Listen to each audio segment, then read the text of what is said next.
Kita tidak bosan-bosan cerita ini karena ini khazanah kita. Di kitab Nailul Ma'mul itu, di kitab Usul Fiqih.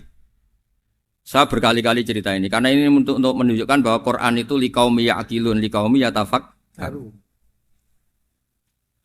Ada seorang kiai, seorang ustadz, kiai dulu. Kiai dulu itu ya memang orang soleh, alim terus jadi kiai. Kalau kiai sekarang tuh macam-macam, nganggur terus ingin jadi kiai. Terus daftar gitu. Ada lowongan di yayasan masuk ingin jadi ustadz karena dengar ada gajinya. Dulu tidak ada seperti itu udah.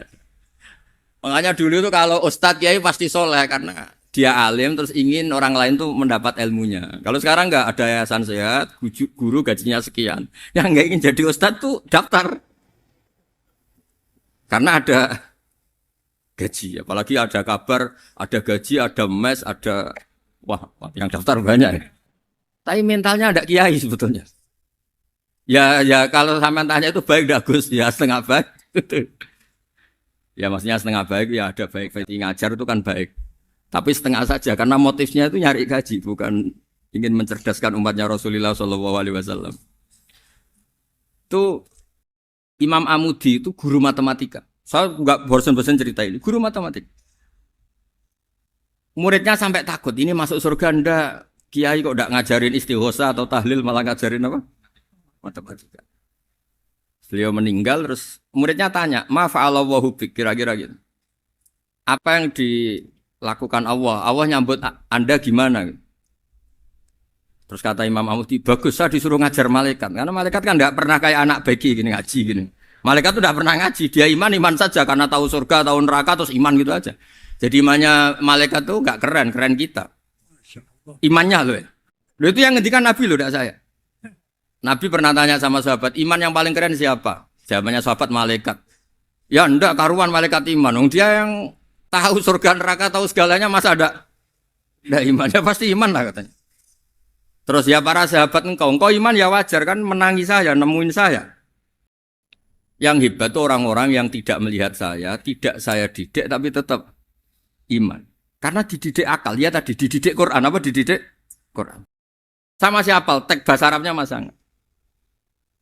Terus Imam Amudi kata Allah, suruh dia ngajarin para malaikat cara menemukan saya.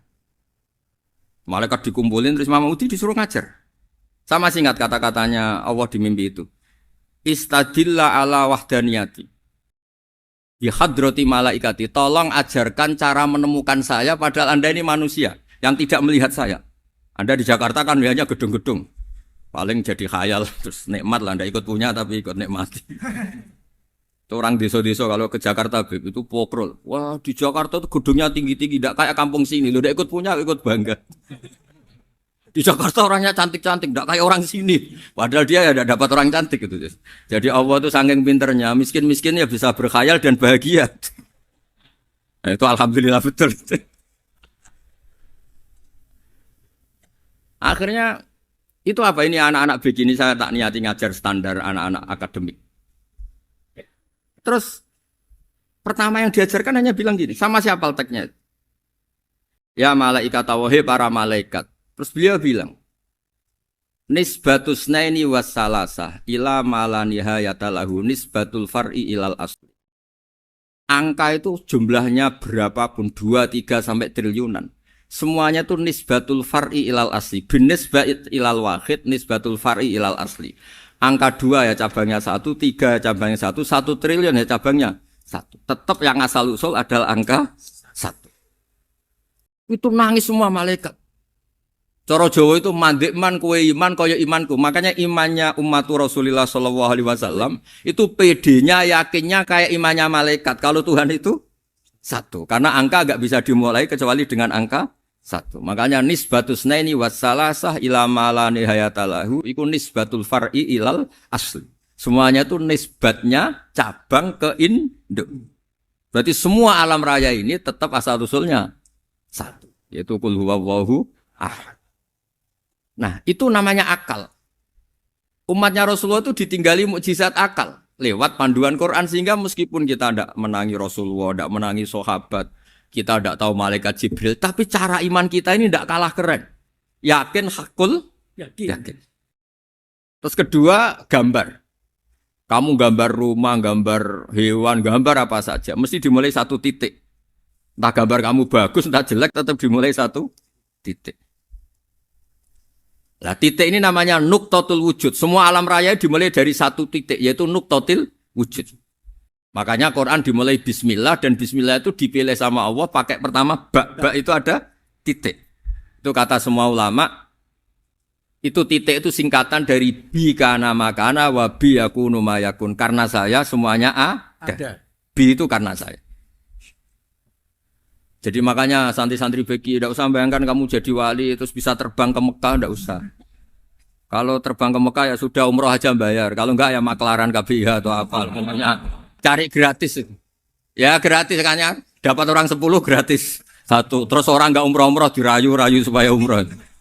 Repot. Itu pelanggaran fikih itu. Kalau orang punya utang itu wajibnya nyaur utang dulu gitu. Wah, repot. Saya itu juga sering bingung di kampung-kampung. Gus sama umroh. Kenapa? Dapat gratisan. Minta uang saja buat nyaur utang. Enggak boleh Gus.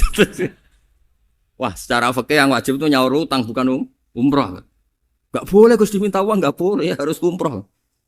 Udah gitu saya ini bingung Gus mau umroh. Enggak nikmati. Kenapa? Disuruh ngajar Gus. Repot semua kalau ibadah mergawe ya jadi bingung semua.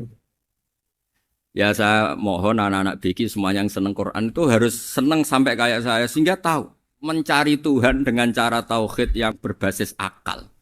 Itu sedzahir imannya malaikat. Jika di klasmen iman itu manusia ulul ilmi, kita-kita yang nekuni ilmu itu nomor 1 prakteknya. Karena nomor 1 itu Allah karuan kan syahidah wa, Allah kan enggak tertandingi syahidah wa annahu la ilaha illallah. Terus wal malaikatu. Malaikat kan karuan karena langsung menyaksikan surga, dan ketiga apa? Wa ulul ilm. Berarti prakteknya kan nomor 1. Kalau kompetitornya semuanya manusia, ulul ilmi nomor berapa? 1 kan?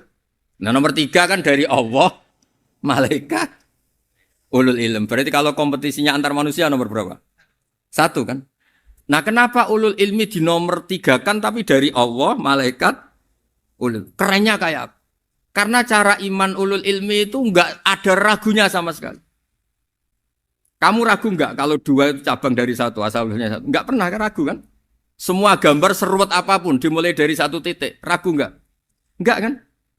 Nah imannya umatnya Nabi karena dipandu oleh Quran itu seyakin itu. Sehakul yakin itu.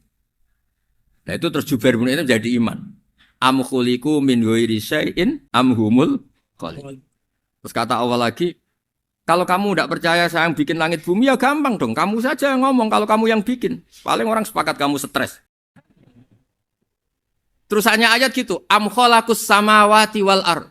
Kalau kamu tidak yakin Allah yang bikin ya silakan Anda klaim saja kalau kamu yang bikin langit bumi. Bala yuqinun. Kamu juga enggak mau kan dibilang stres.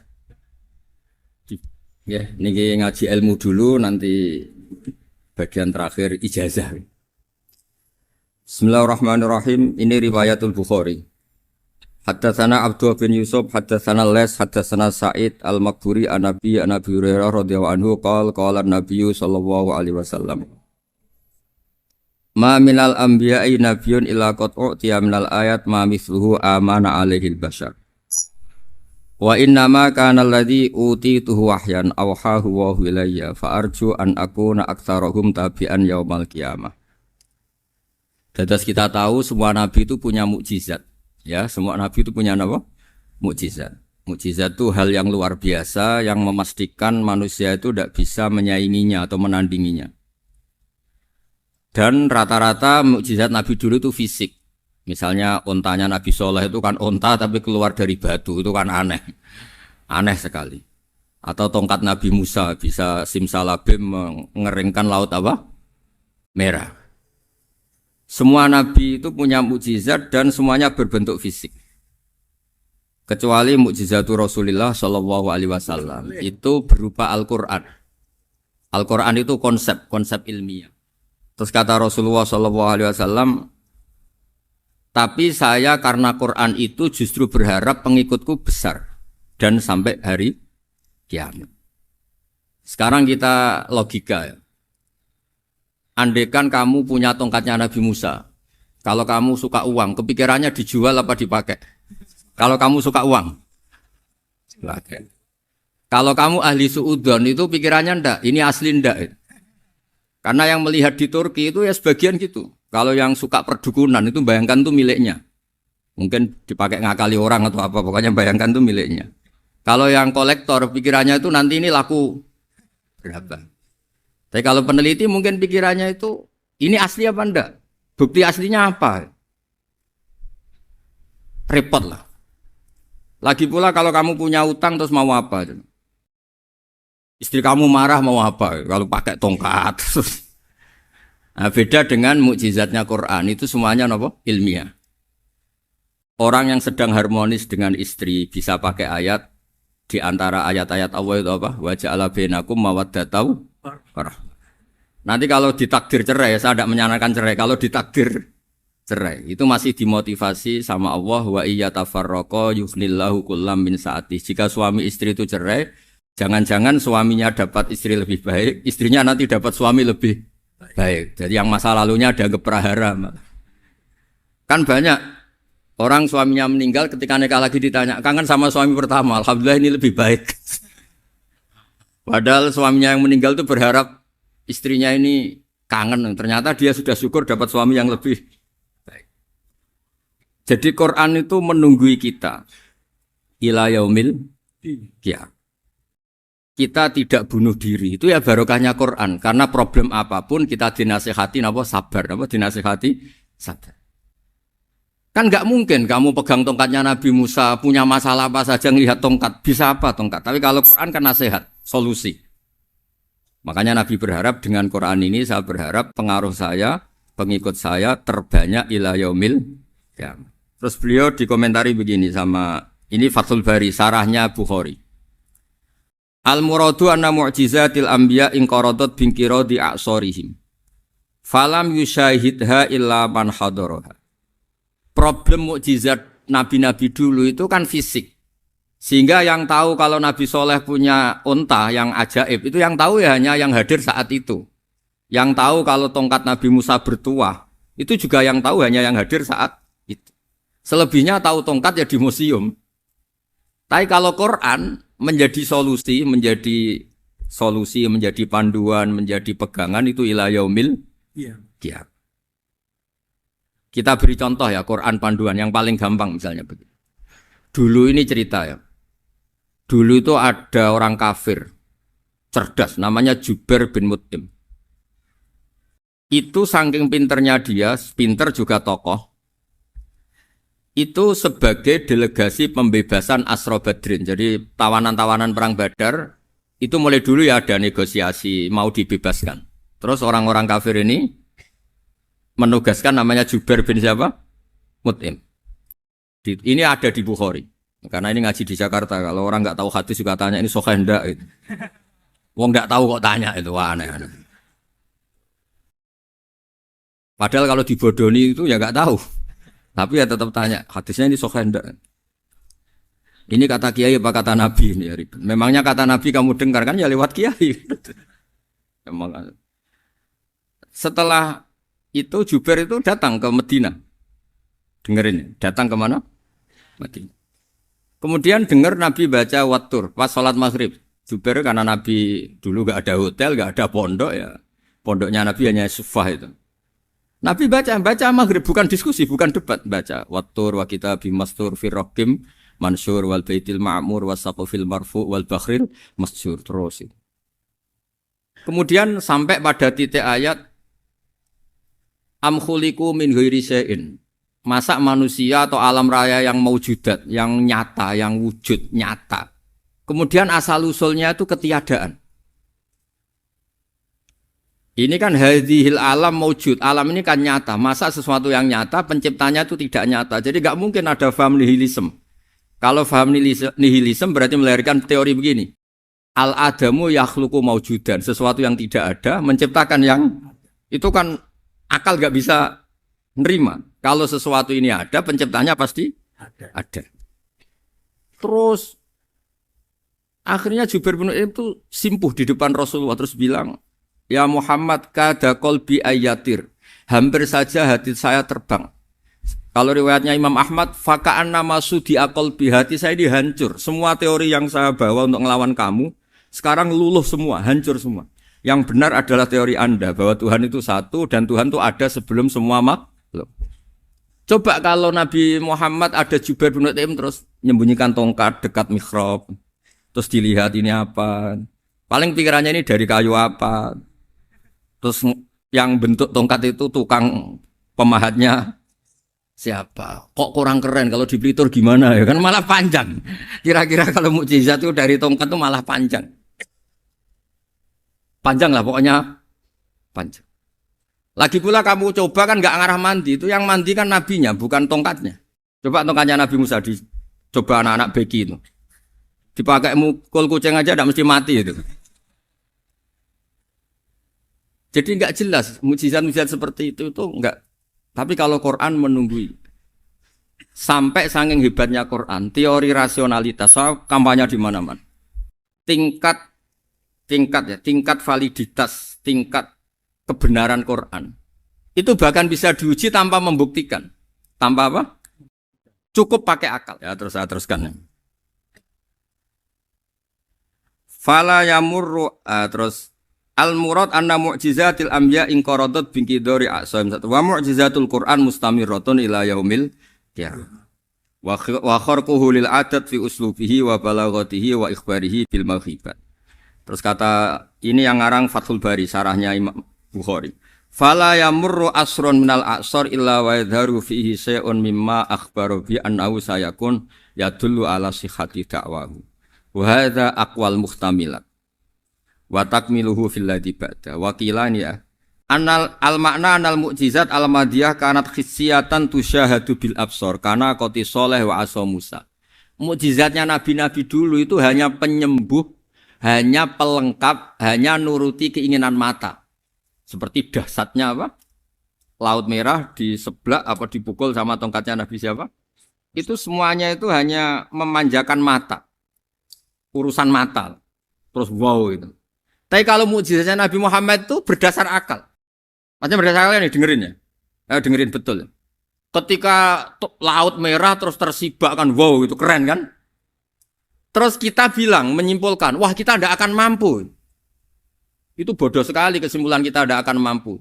Meskipun bikin nyamuk, Anda juga tidak mampu. Loh untuk memutuskan tidak mampu saja kok sampai pertunjukan seperti itu tuh laopo, cek goblok gitu. Nah kalau kita karena umat yang pinter untuk memaksa kita nggak mampu, Allah bilang inna wa la yastahi ayadriba mathalam ma ba'ud. Kita melihat nyamuk langsung berkesimpulan tidak mampu. Saya berkali-kali cerita nyamuk itu sudah kecil, masih punya urat. Uratnya kayak apa? Masih punya kuman, kumannya seberapa? Ya enggak? Nyamuk itu kecil, punya organ tubuh. Organ tubuhnya punya urat. Itu kalau kamu pinter, antara tongkatnya Nabi Musa menyibak Laut Merah sama nyamuk itu sama-sama berkesimpulan melahirkan satu faham bahwa kita tidak mampu. Loh untuk memaksa tidak mampu saja kok nuju pertunjukan ada onta keluar dari batu Nakotu Soleh, ada tongkat yang bisa mengeringkan Laut Merah. Cik goblok ya. Lah kita alhamdulillah ada jenis goblok yang seperti ini. Untuk ikrar bahwa Allah itu hebat ala kulli syai'in cukup lihat nyamuk. Kagum kan?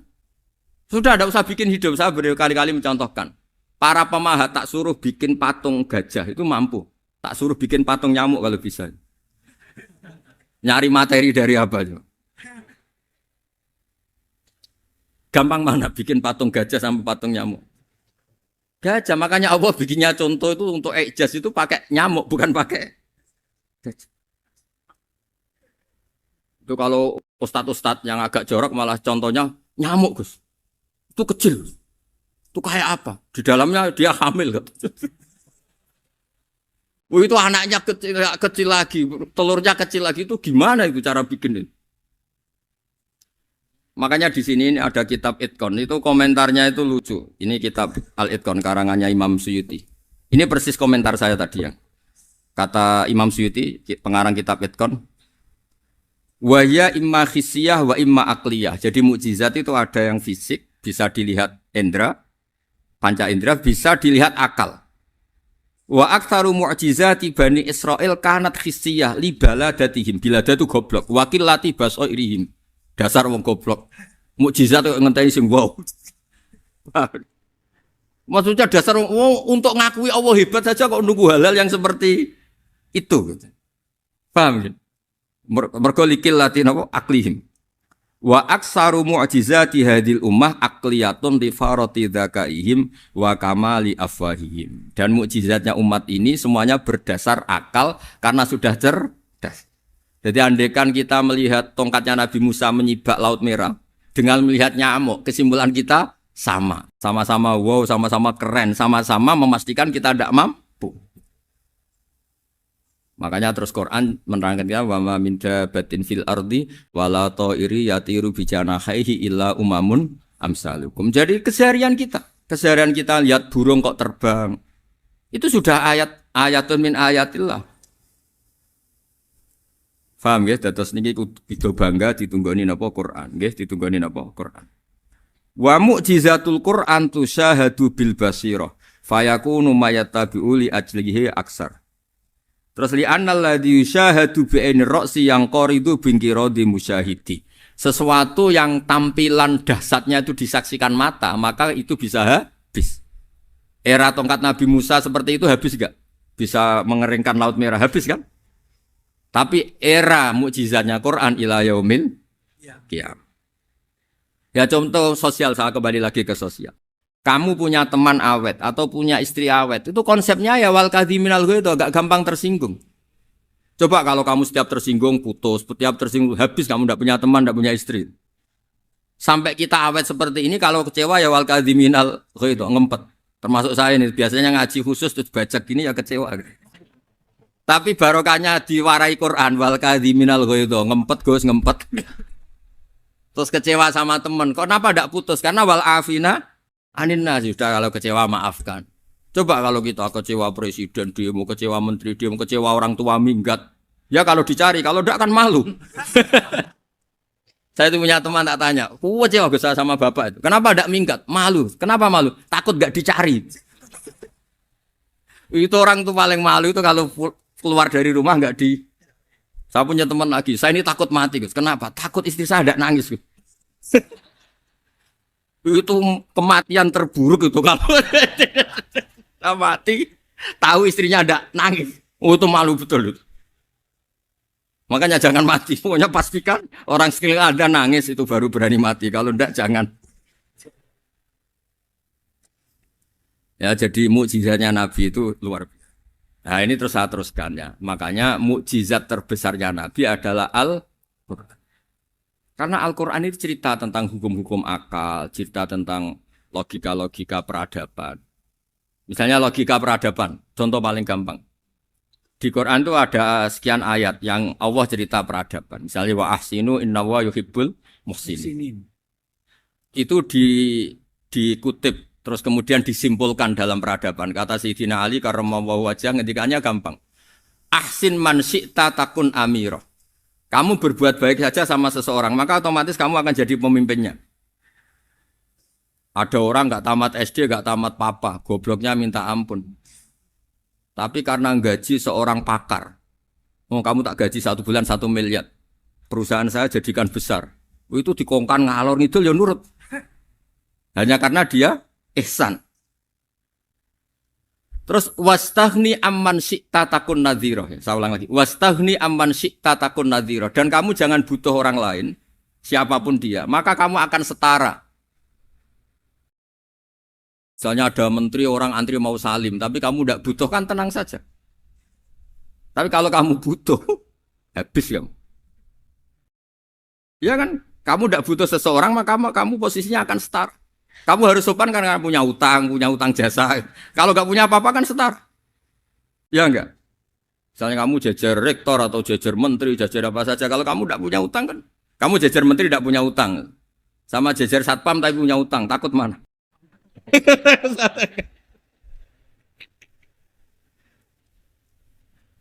Kalau butuh itu mesti kalah kan? Ada pejabat misalnya nggak begitu cantik sama perempuan cantik yang kamu butuh ingin dicintai, takut mak. Padahal nggak jelas orang ini pangkatnya apa. Gak jelas. Jadi dalam hukum sosial itu kata Sidin Ali, wastaghni aman syi'ta takun nadhira. Kamu jangan butuh seseorang maka kamu akan setara. Terus yang terakhir, wahtas ilaman syi'ta takun asiro. Asiro pakai sin. Dan silahkan butuh seseorang maka kamu akan jadi budak dia. Ya coba misalnya Anda seorang profesor, seorang alim, seorang kiai top. Misalnya mencintai janda di ujung kampung sana, jalan kaki 2 kilo. Padahal itu gak tamat SD, tapi gara-gara seneng, kacau kan? Logika kepangkatan hilang semua kan? Jadi itu hukum peradaban. Itu mewakili isi-isi sosial yang diterangkan Quran. Ya, jadi paketnya 3 tadi ya. Ahsin man syi'ta takun amiroh. Kamu berbuat baik sama seseorang, maka kamu bisa memimpin. Wastaghni amman syi'ta takun nadhira. Kamu jangan butuh seseorang maka kamu akan setara. Mbok kamu ketemu orang terkaya di dunia. Yo ketemu orang terkaya di dunia, kamu jejer, kamu tidak butuh dia. Tenang kan bisa setara kan? Tapi kalau butuh harus sopan, ngajukan proposal, harus berakhlak karimah.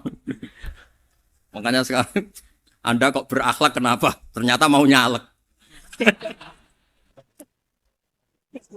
Biasanya Anda berakhlak kok berakhlak. Ada apa ini? Makanya guyonan di Rembang itu Beb Husen itu. Kalau ada orang udah tidak sopan sama temannya, temannya curiga. Kok tumben sopan? Mau utang ya?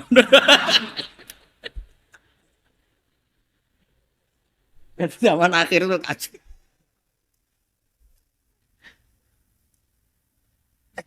Ya di semua daerah gitu ya sama Pak Rektor ya. Kalau ada teman biasanya nggak sopan kok sopan. Itu temannya curiga. Ini Pak Rektor UI ikut kasih. Kok tumben sopan, ada apa ya? Karena di mana-mana orang butuh itu pasti beretika. Kamu punya teman paling berdua. Kalau mau utang berakhlak gak? Atau misalnya kamu punya adik cantik terus punya teman berdua. Kalau cinta adik kamu berakhlak gak? Biasanya gak sama sekali gak berakhlak. Gara-gara butuh menjadi berakhlak. Ya jadi hukum sosial itu ya kuncinya 3 tadi. Ahsin man syi'ta takun amira. Wastaghni amman syi'ta takun nadhira. Terus wahtas ila man syi'ta takun asira. Kalau kamu butuh seseorang pasti kamu dibikin hina. Asir itu tawanan. Nah, Quran itu bicara sosial itu lengkap. Dan itu yang nunggui kita. Kita punya tetangga yang kurang baik, ya seneng. Punya tetangga baik, ya seneng. Kata Imam Syafi'i, saya berkali-kali cerita. Kok seneng semua Imam Syafi'i? Ya bagus lah. Kalau yang seneng saya enak lah. Dijak jagongan, dijak ngopi enak. Yang gak seneng saya, gak ngarah utang. Uang itu nak, kamu punya tetangga gak seneng kamu. Aman kan? Aman. Gak akan pinjem uang kan, pinjem mobil. Wong gak seneng kok. Makanya Imam Syafi'i itu kalau ngedikan luar Syafi'i, diceritain orang. Ya Aba Abdillah bagiannya. Ya Aba Abdillah orang itu gak seneng kau. Bagus lah. Loh kenapa bagus? Waman asa'a ilaika faqad atlaqaka. Orang yang enggak seneng kamu maka membebaskan kamu. Enggak akan pinjam uang, pinjam mobil, enggak akan ganggu waktu kamu kan enggak seneng. Justru yang seneng-senengi masalah pinjam terus. Imam Syafi'i itu orang yang anggap dunia itu selesai. Ada yang cerita, ya Aba Abdillah, orang yang tadi cium tangan engkau, yang hormat engkau di luar maki-maki engkau, ngerasain engkau, ngata-ngatain engkau. Ya bagus lah. Kok bagus gimana? Berarti saya wibawa, depan saya tidak berani. Berarti saya wibawa, di depan saya tidak berani. Berarti itu makomnya sudah kulillah, sumadarhum fi khawdihim, yal'abun. Sudah dunia itu selesai, sudah agak penting semua. Nah itu kalau kamu anak-anak beki ahli Quran, sudah ayatnya kulillah, sumadarhum fi khawdihim, yal'abun. Sudah lihat Allah saja agak penting, makhluk-makhluk itu. Dah makhluk semua agak penting, sepenting Allah. Nah, kita ini ditunggoni mukjizat seperti itu. Bayangkan misalnya kita ditunggoni tongkatnya Nabi Musa. Saya ngajar di sini terus ini tongkat. Terus nanti yang tanya, Gus itu kayu apa, Gus? Nanti yang kolektor tanya itu harganya berapa, Gus? Ruwet apa? Terus yang ahli suudon itu asli gak, Gus? Wah. Yang ahli suudon kan mesti tanyanya gitu, itu asli enggak, Gus? Repot pokoknya. Tapi kalau Quran kan jelas. Napa?